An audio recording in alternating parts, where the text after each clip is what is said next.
Is anyone safe? The rising tide of homelessness in America is proving that no one is immune. Every day, ordinary people are finding themselves facing the unimaginable, losing their homes overnight. From hardworking families to college students and retirees, the homeless crisis is sparing no one. This isn't just a statistic.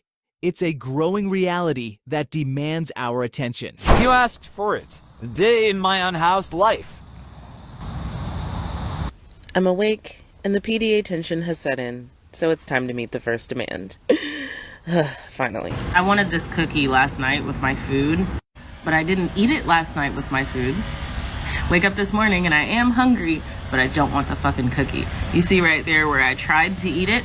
I don't fucking want it. And since it would just turn to dust in here or in here and fill my bag with crumbs, throw money in the garbage. Now it's time for me to go before all the unmelanated middle-class people get here. I try not to sleep in the same place more than 2 nights in a row, and it's my 3rd night at this park because there was no one at the library yesterday, which is super unusual and made me think they'd probably called the cops again. Everywhere in Greenville is uphill. So now I'm finna take 2 buses to the shower place, which would be about a 30-minute walk, but it's too early in the morning for that. Let's hope the bus gets here on time. They struggle. It's my lucky day. It's only 10 minutes late. Made it to the shower place. They call this place a day shelter, but I refuse to call it that. It's only open from like 8 o'clock in the morning to 11. And it's nothing but like a roll of chairs, some showers, and some lockers. It's not a fucking shelter. 1 bus an hour is super inconvenient if you need to be somewhere on time, but I don't mind killing an hour in the air conditioning for $1.50. Could be worse. So I'm headed to my storage unit now, and I just want you guys to look at this intersection. Like, just look at it. I have to cross this motherfucker every time I want to come to my storage unit. And there's a button here. There's a walk sign, but do you see a crosswalk anywhere? No button on that side. Sometimes I cross over here, sometimes I cross over there, but why don't you guys let me know in the comments how you would tackle crossing this? I really feel like I'm just in the middle of the road here. Pigs are probably my biggest issue as a homeless PDA'er. I really feel like they should not be allowed to interact with us at all. I was sitting on this giant ass horseshoe bench in the plaza downtown yesterday.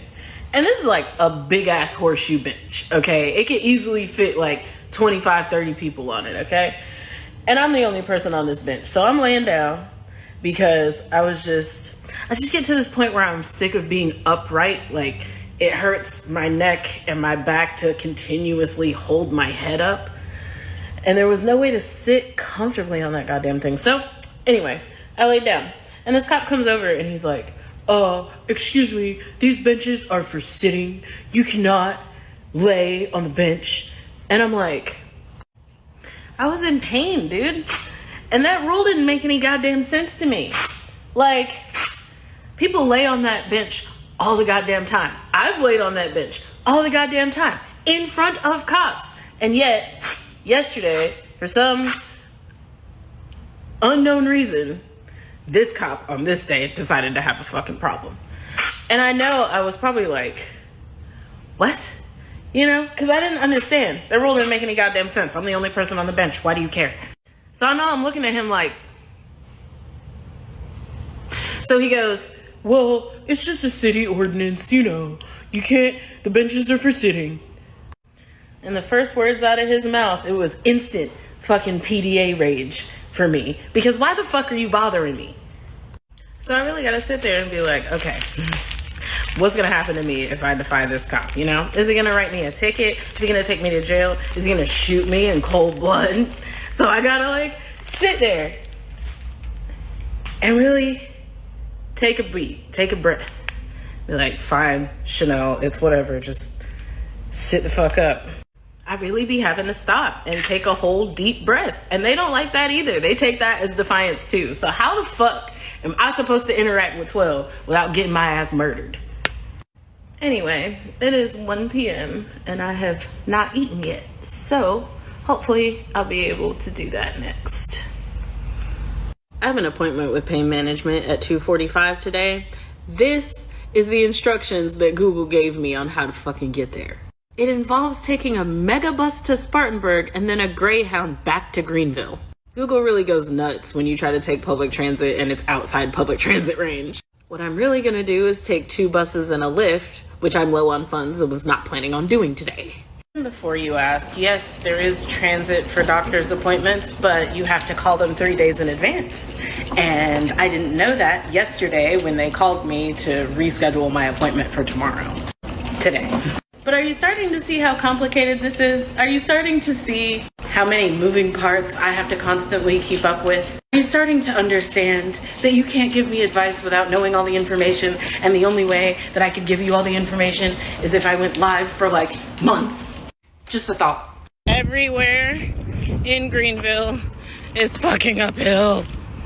Carrying this heavy ass shit is hell on my shoulder, but at least the weight's off my back now. I thought the suitcase being on 4 wheels would help to ease the pain, but the terrain is so fucking bad that I can barely use it like that. I'm at the bus stop now, but even with the bus stop Lyft plan, there's no fucking way for me to get there on time now. I'm just gonna take a Lyft the whole way. And either way, I still don't have time to eat.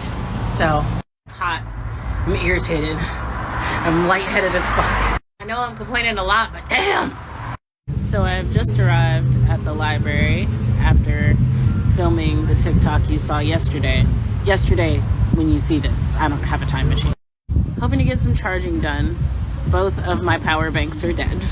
And I still have one big thing left to do today, but unfortunately you guys do not get to be a part of that.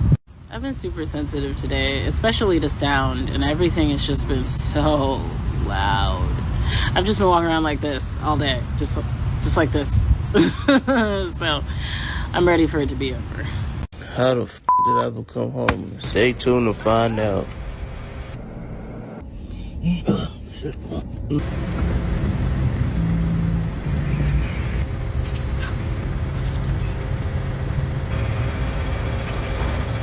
That's the number one question I get asked. To answer that question, the reason I became homeless is because there was a lot of issues with my marriage, so I moved out. I gave my wife chances after chances. There was no change.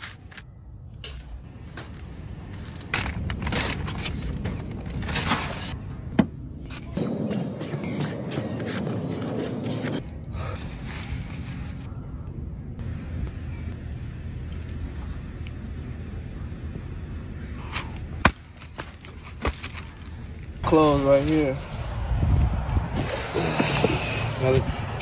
So yeah, just come along with me, man. I'm homeless and I used to be on the honor roll. Now I'm in college and I'm living in my car. I'm in Florida and none of my family is with me here, so I'm completely alone down here. This is my first time ever living alone.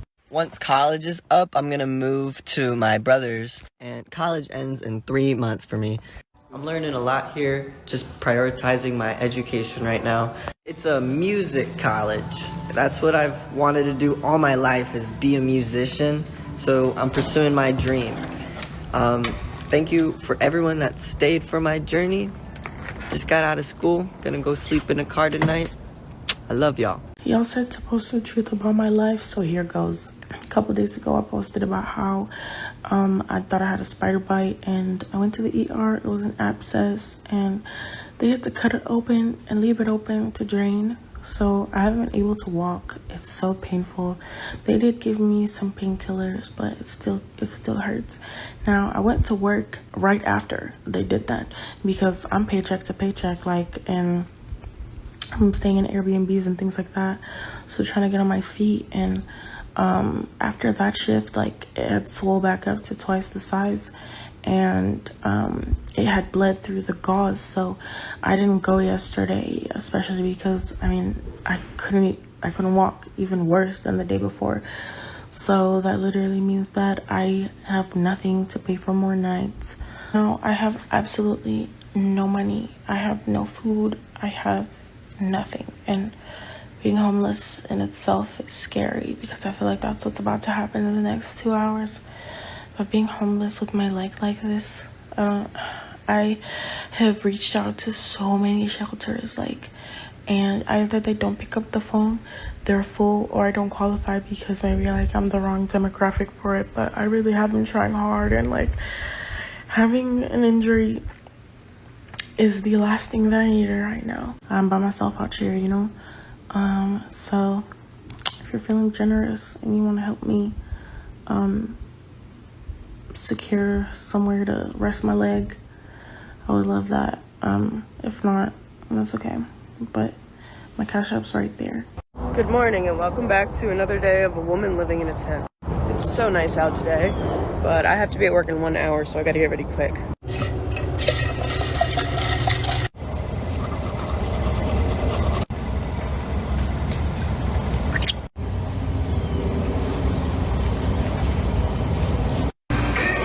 I just got off, but that shift flew by. I have to figure out what I'm going to do with myself all day because my friend's literally coming in as I'm getting off, so I have to be alone all day again, which I hate. I want to stay in this area instead of drive all the way back to my tent because we want to do something fun when she gets off since we both have off tomorrow. The amount of napkins and forks I just took from Chipotle. I've been dying to try this. I could literally drink this vinaigrette.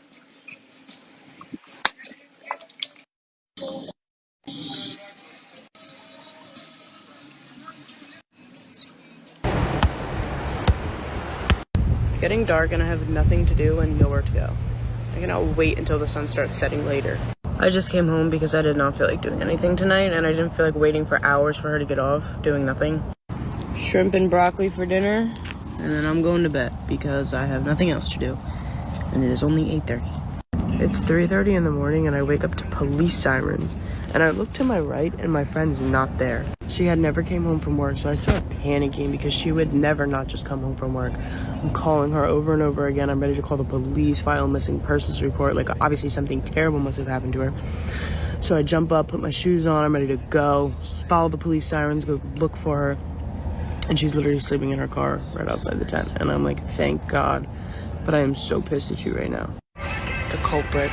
It was kind of an uneventful day, but I'm gonna try to go back to bed, so good night. Please watch this. Please watch this. My son and I are officially homeless.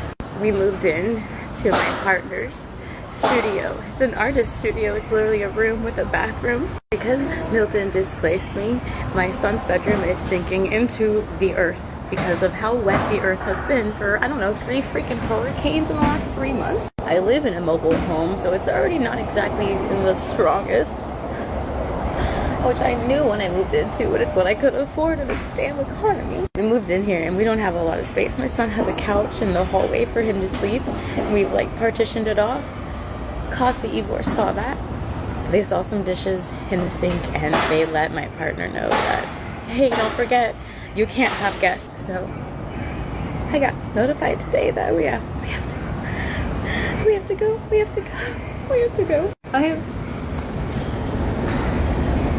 We're gonna be living in my car. And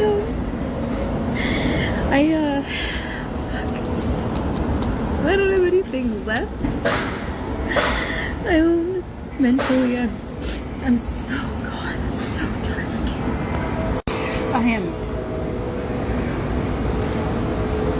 have nothing left in me.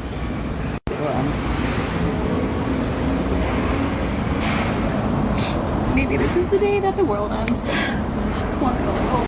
All right, so we're going to talk about one of the biggest problems every city in the country is facing right now that folks might not know about. Did you know that the fastest growing demographic of homelessness is the baby boomer generation? They are falling into homelessness faster than during the Great Depression. So we are not used to this. Plus, the baby boomer generation is the largest current, when you're talking about demography, it is the largest population in this country's history. So the amount of people that are in that generation that could potentially fall into homelessness is like we've never seen this in this country. And we're talking about a social services system that has been pushed to the max. COVID has really pushed it as far as we ever thought it could go. So resources are limited, and when resources are limited, you have to prioritize differently. And because this is a new batch of homelessness, we're not really sure of what their vulnerability level is. Think of social services like a hospital. The hospital is always going to take the person with a potential heart attack over a stubbed toe, even if the stubbed toe person comes in before the heart attack person, right? It's the same thing in social services. You have to prioritize the highest level of vulnerability. And these people are new to the system. They haven't ever been in it. They don't know how to navigate it, but they're coming from housing. So it's going to be difficult. And the systems are going to have to react to this, and quickly. And I'll give an example from my personal life that is emblematic of what's happening across the country. My stepdad passed away. And when he passed away, it left my mom, who is disabled and on SSD, Social Security disability income. She makes probably $700 a month, something like that. In this housing market, you're toast. I mean, that's it. Unless you own your home. We don't. We've been renters my whole life. So I moved in with her. Imagine if she, and I'm not saying anything about me, I think anyone in my position would do it. Imagine if someone like me wasn't there for that person, or like you, to help them out. So cities are going to have to get creative on this. And really they can do a couple of things. They can pass rent control ordinances, which, let me tell you, there would be a fight like no other, especially in the Midwest. If someone's going to try and pass rent control ordinances, there would definitely be a fight, so it might be tough to get done. And the other thing, and I think this is what cities are going to have to do, and I'm talking about the government and the social services system, is find some matchmaking algorithms to start pairing roommates. We're going to have to find a way to maximize the income of these folks. They're not able to make more money, so we need to maximize it, and really a way to do that is to pair people up. Imagine if my mom could find a roommate that wasn't combustible, wasn't fire, their personalities matched. It could really go a long way, and we're going to need to be able to do this at scale. So that's the info for today. Thanks for listening, and we can end homelessness. The stories of homelessness are as diverse as the people experiencing it, but they all share one thing in common. They could happen to anyone. Let's work together to spread awareness, support those in need, and push for real solutions to this urgent crisis. If this touched you, like, share, and comment to help bring visibility to this important issue. Together, we can make a difference.